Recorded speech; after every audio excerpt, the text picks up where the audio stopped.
208 años pasaron de aquel inicio de un proceso de independencia en nuestro país. Siempre viene la corrección de parte de los investigadores históricos, de los rigurosos de la historia. Uno dice, bueno, fuimos independientes. No, fue un proceso.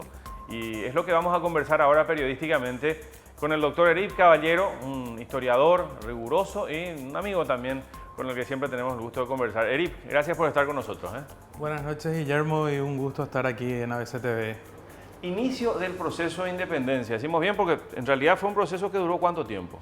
Y en principio fue un proceso que duró 41 años, ¿verdad? Porque el problema principal que va a tener el Paraguay va a ser que Argentina, Buenos Aires y después la Confederación Argentina no va a reconocer la independencia del Paraguay hasta julio de 1852. Por lo tanto, si bien hubo otros países que reconocieron antes de esa fecha, los efectos de ese no reconocimiento hacía que otros países como más poderosos de la época, como Inglaterra, Francia y los propios Estados Unidos, no reconociesen la independencia del Paraguay, ¿verdad? Y por lo tanto, eso afectaba mucho el tema del comercio. Prácticamente el principal mercado y la principal vía de comunicación desde tiempo inmemorial fue el río Paraguay y el principal mercado fue Buenos Aires. A partir de más o menos 1818 ese mercado se pierde totalmente, en parte por la medida que adopta Francia como respuesta a los bloqueos y a los saqueos que sufrían los barcos paraguayos que iban a esos mercados. Es una figura de la que vamos a hablar enseguida, el doctor José Gaspar Rodríguez de Francia. Tanta polémica se genera siempre en torno a un hombre fundamental de nuestra historia. Preparamos un perfil del doctor Erip Caballero para nuestros televidentes aquí en Periodísticamente.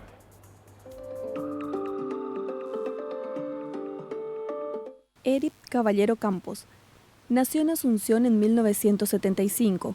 Concluyó sus estudios secundarios en el Colegio Nacional República Argentina. Es licenciado y doctor en Historia por la Universidad Nacional de Asunción y magíster en Historia del Mundo Hispánico por el Consejo Superior de Investigaciones Científicas de España. Además, es experto universitario en diseño y gestión de proyectos en el ámbito de ciencias y cultura por la Universidad Nacional de Educación a Distancia de España. Cursó la maestría en Ciencias Políticas en la Escuela de Posgrado del Rectorado de la Universidad Nacional de Asunción. Fue docente universitario en varias instituciones de enseñanza secundaria y universitaria. También es docente e investigador de la Universidad Nacional de Asunción y miembro del Instituto de Investigaciones Históricas del Siglo XVIII de la Universidad de Oviedo, España, y es autor de varias publicaciones. Actualmente también como profesor en Brasil. Sí, estuve haciendo un postdoctorado en la Universidad Federal de Grande de Dorados y estoy vinculado al programa de posgrado ahí y como docente investigador de la Universidad Nacional de Canindeyú en Curuguaté. Los próceres, uno los idealiza hoy, pasaron 200 años, uno dice, bueno, eran todas personas que ya tenían claras las ideas sobre la república que querían, el país que querían.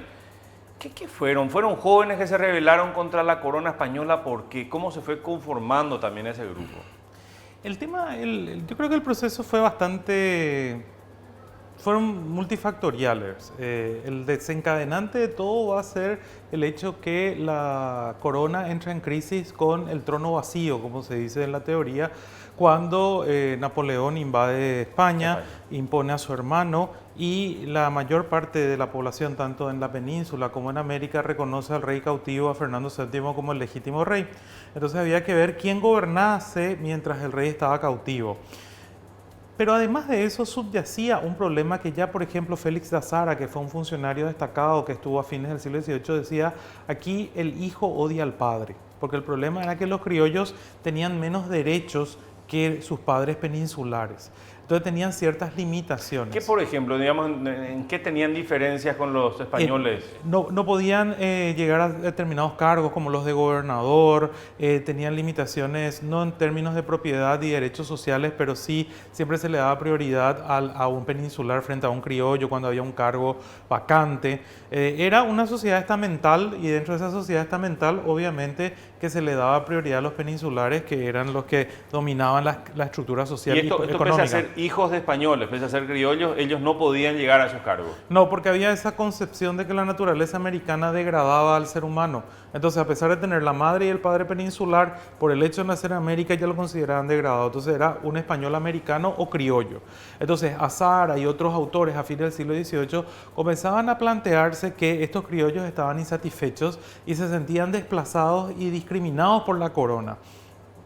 El conde de Aranda, que fue el embajador español cuando se firmó el Tratado de París por el cual Gran Bretaña le dio la independencia a los Estados Unidos de América, ya le planteaba al rey Carlos III en 1783, ya le planteaba al rey darle la autonomía y crear como una especie de comunidad de reinos, porque decía, esto nos va a pasar a nosotros. Lamentablemente al conde de Aranda y a otros no les escucharon y evidentemente eso iba generando y germinando con más fuerza. O afortunadamente, pues si claro, lo hubiesen escuchado, la corona resistía más tiempo a lo mejor. No, lo que iba a hacer es un proceso de transición. Estamos hablando de la perspectiva de que iba a ser una transición, porque nosotros tenemos un proceso de independencia prácticamente incruento. Sí. Pero hay que recordar que en el resto de América se desató unas guerras de independencia en las que murieron un montón de gente en nombre de esa libertad. Aquí nadie murió.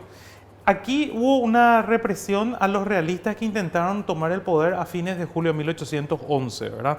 Entonces, el proceso va a ser posteriormente porque los realistas van a intentar retomar el poder un mes y medio después de que se inician los procesos de mayo de 1811, ¿verdad? Entonces, lo que digo es que a partir de personas como Aranda, Azara, que vienen advirtiéndole a la corona, miren que en América tenemos que hacer alguna reforma, no la hacen, obviamente que eso va generando una insatisfacción por parte de los criollos.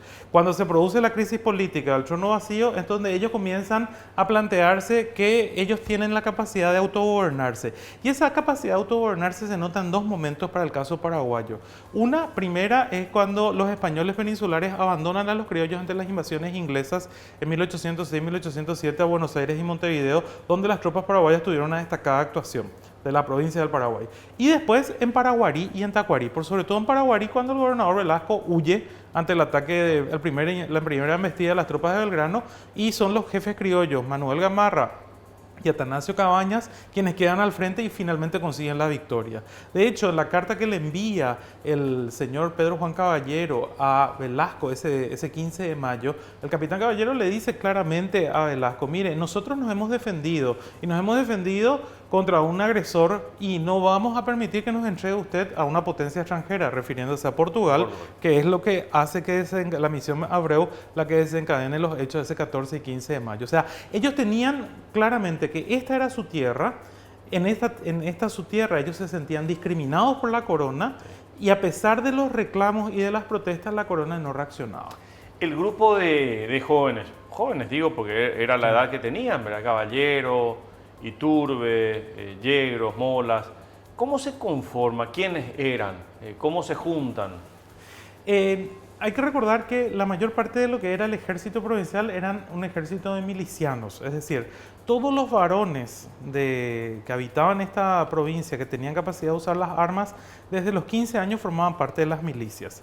El cuerpo de oficiales se formaba, al ser una sociedad estamental, se formaba entre la gente más adinerada y con mejores recursos. Entonces, Caballero era hijo de un terrateniente, lo mismo era Yegros, su abuelo había sido gobernador. Entonces, eran familias que formaban parte de esa élite que en muchos casos estaban incluso vinculadas al cabildo o vinculadas a la jefatura de las milicias.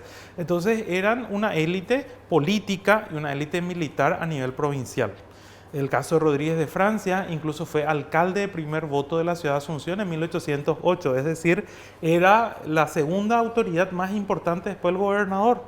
Entonces, esta gente se conocían, muchos de ellos eran parientes o tenían parientes en común. Es el caso famoso que siempre se relata, que esa noche del 14 el plan se logra, es concebido por Francia, porque Francia es sobrino de Fray Fernando Caballero, que a su vez es tío de Pedro Juan Caballero. O sea, estaban todos emparentados, tenían alguna cercanía y tenían intereses en común y tenían esa experiencia de formar parte de esa élite criolla de la provincia que estaba ahí cerca de la cima del poder, pero no podía llegar a esa cima del poder. Ahora, había una diferencia generacional de Francia con el resto. Claro, Francia ya tenía más de 40 años, Yegros tenía 31, que era su primo, Caballero tenía 25 años. ¿Qué es lo que ocurre? ¿Por qué Caballero toma ese liderazgo? Porque después de los sucesos de Tacuarí, obviamente Velasco se da cuenta que estos oficiales estaban conspirando, había algunas conspiraciones que fueron detectadas que habían fracasado, y entonces Velasco ordena que Yegros vaya a Itapúa y que en este caso Cabañas regrese a su estancia en la zona de las cordilleras y quede confinado ahí. Pero Entonces, no los mandó fusilar, no, los toma preso. En el caso de Yegros fue más inteligente en el sentido, desde el punto de vista para evitar una reacción de las tropas. A Yegros lo nombra teniente gobernador, o sea, lo nombra su segundo pero en Itapúa, pero bien lejos. A mandarlo a más de 300 kilómetros.